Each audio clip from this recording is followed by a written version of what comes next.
সামনেই রথযাত্রা। এই রথযাত্রাকে উপলক্ষ করে পুজো কমিটির উদ্যোক্তাদের নতুন উদ্যোগ। 100-র বেশি রথ, 100-র বেশি জগন্নাথ পাবে, 100-র বেশি ছোটরা যারা রথ পায় না। পুজো কমিটির উদ্যোগে এবার নিজের রথ টেনে নিয়ে বাড়ি যাবে ওরা, সূচনা করলেন মন্ত্রী শশী পাঁচা। টালা 15 পল্লীর পুজোর সূচনা এটি। এ বিষয়ে তিনি কি জানাচ্ছেন আমরা শুনব। বলো তাকে।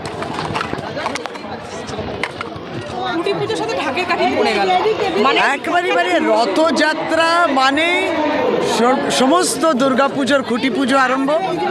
রথযাত্রার মানেই ছেলে মেয়েদের মধ্যে রথ বিতরণ, আর ভগবান জগন্নাথ একবারই সে মূর্তিটাও বিতরণ, অনেক আনন্দ, জিলিপি, সমস্ত খাওয়া। এই আনন্দ নিয়ে আজকে আমরা যেখানে উপস্থিত, এটা টালা পার্কের কাছে 15 পল্লীর পুজো। আজকে তাদের খুঁটি পুজো সহ 15 পল্লীর সকল উদ্যোক্তারা ছেলে মেয়েদের মধ্যে রথ বিতরণ করছেন, প্রায় 125টা। এই একটা আনন্দের একটা আমেজ দেখলাম। খুব ভালো থাকুক এবং রথযাত্রার উপলক্ষে সকলকে অনেক অনেক শুভেচ্ছা এবং প্রণাম জানাই।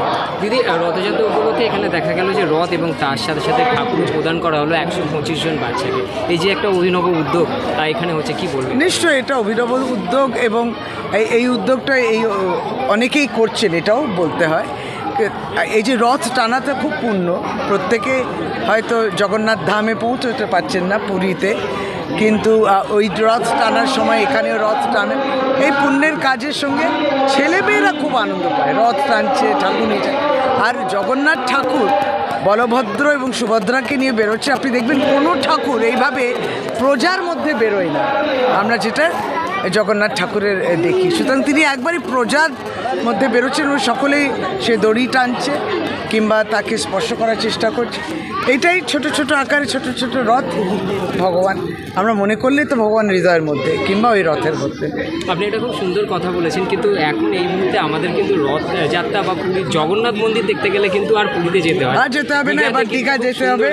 দিদি বলে দিয়েছে ইতিমধ্যে, আজকে একটা টিজার মতো বেরিয়েছে যা দীঘাতে যে জগন্নাথ ধাম তৈরি হচ্ছে, এত সুন্দর হচ্ছে। এবং দিদি একবারে শুভেচ্ছা জানিয়েছেন রথের আগে, সেটা ছোট ছোট করে আমরা গ্লিমসেস দেখলাম, ভালো হচ্ছে। এবার দুটোই আদান প্রদান হবে, পুরীও যাবে, পুরীর উড়িষ্যা থেকে আমাদের এখানেও আসবে সবাই। ঠিক, ধন্যবাদ। ভালো থাকবে। ফেসবুক, সোশ্যাল মিডিয়া, মোবাইল, এগুলো শিশুদের শৈশব কেড়ে নিয়েছে।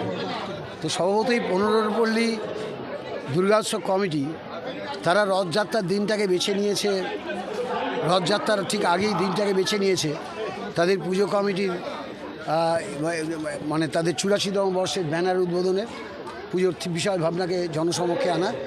তার সাথে সাথে প্রতি বছরের মতো এবছরও তারা শিশুদের উৎসাহিত করতে আমাদের আদি বেদান্তের থেকে যে সংস্কৃতি চলে আসছে, যা শিশুদের শৈশবকে ধরে রাখে, অর্থাৎ আমরা আমাদের শৈশবের কথা মনে করি যাই রথযাত্রার দিন।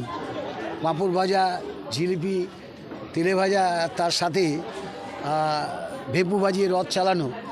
তো এই যে পুরনো আমাদের যে সংস্কৃতি, সেটাকে ফিরিয়ে আনার এই প্রয়াস 15 পল্লী করছে, এটা অত্যন্ত শুভ প্রয়াস।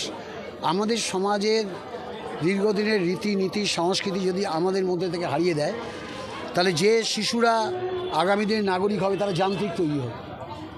তো সেই যান্ত্রিক থেকে শিশু মনের মনন থেকে তাদের মনুষ্যত্ব, মানবিকতা, মূল্যবোধ, ভালোবাসা জাগ্রত হয় এইসব উৎসবের মধ্যে দিয়ে। তো সর্বতই এই উৎসবগুলো হওয়া মানে সমাজকে আরও সুদৃঢ়, সংঘবদ্ধ করা।